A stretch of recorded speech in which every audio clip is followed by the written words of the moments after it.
আমার আল্লাহ বলেন, হে পৃথিবীর মানুষ, হে আমার বান্দারা, তোমরা দুনিয়ার মধ্যে গিয়েছো, আমি তোমাদেরকে দুনিয়ার মধ্যে পাঠাইলাম। পাঠাইবার পরে আমি জানি তোমরা অনেক অন্যায় পথে যাবে, অনেক কাজ করবে, যে কাজগুলোর মধ্যে তোমাদের গুনাহ হয়ে যাবে। হে বান্দা, তোমরা গুনাহ করবে তাও আমি ভালো মতো জানি, তোমরা পাপ করবে তাও আমি ভালো মতো জানি। বান্দারে, পাপ করার পরে, গুনাহ করার পরে একাই কি মসজিদের মধ্যে তোমরা কেঁদেছো, রব্বানা যালামনা, বলেন রব্বানা যালামনা আনফুসানা ওয়া ইল্লাম তাগফির লানা ওয়া তারহামনা লানাকুনান্না মিনাল খাসিরিন বলে বলে মসজিদে কেঁদেছো, আসরের নামাজ পড়ে কেঁদেছো, যোহরের নামাজ পড়ে কেঁদেছো, মাগরিবের পড়ে কেঁদেছো, এশার নামাজ পড়ে কেঁদেছো। এ বান্দা, নামাজের মুসল্লা যখন বসে যাও, আমি আল্লাহকে তোমরা বারবার বলো, আল্লাহ আমার গুনাহ মাফ করে দাও। তারপরও আমি তোমাদের গুনাহ মাফ করে নেই।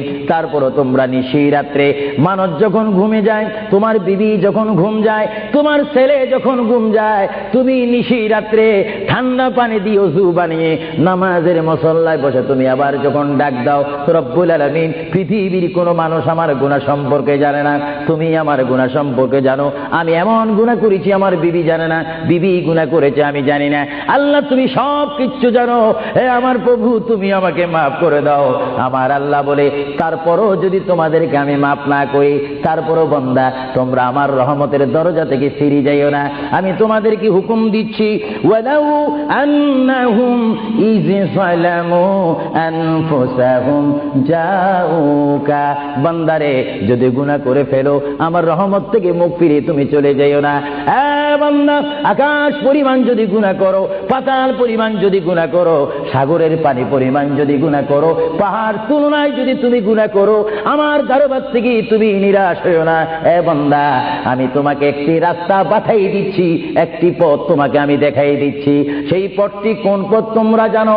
ওয়ালাউ আন্নাহুম ইয যালামু আনফুসাহুম জাউকা, বান্দারে, যখন তোমরা বরবাদ হয়ে যাবে, তখন তোমাদেরকে একটা পথ আমি তোমাদেরকে দেখাই দিলাম।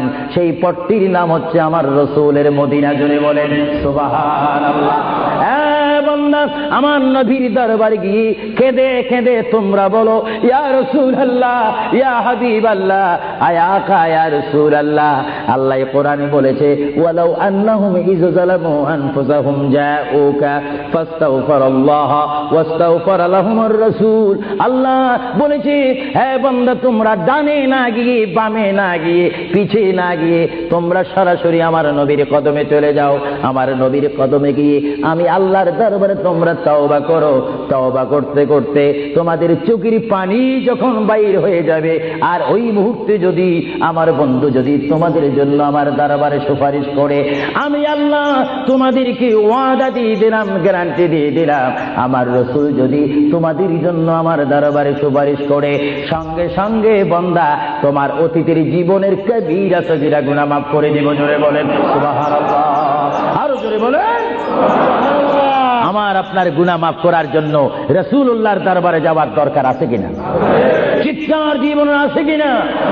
এটা কোরআনের অপব্যাখ্যা নয়, কোরআন শরীফের আয়াত। ওয়ালাউ আন্নাহুম ইয যালামু আনফুসাহুম জাউকা, যারা তাফসীরি পড়েছেন, তাফসীর জালালাইন পড়েছেন, টাইটেল পড়েছেন, বুখারী পড়েছেন, মুসলিম পড়েছেন, ইবনে মাজাহ পড়েছেন, সিয়া সিত্তা পড়েছেন, হাদিস পড়েছেন, ইজমা পড়েছেন, কিয়াস মেনেছেন, উসুল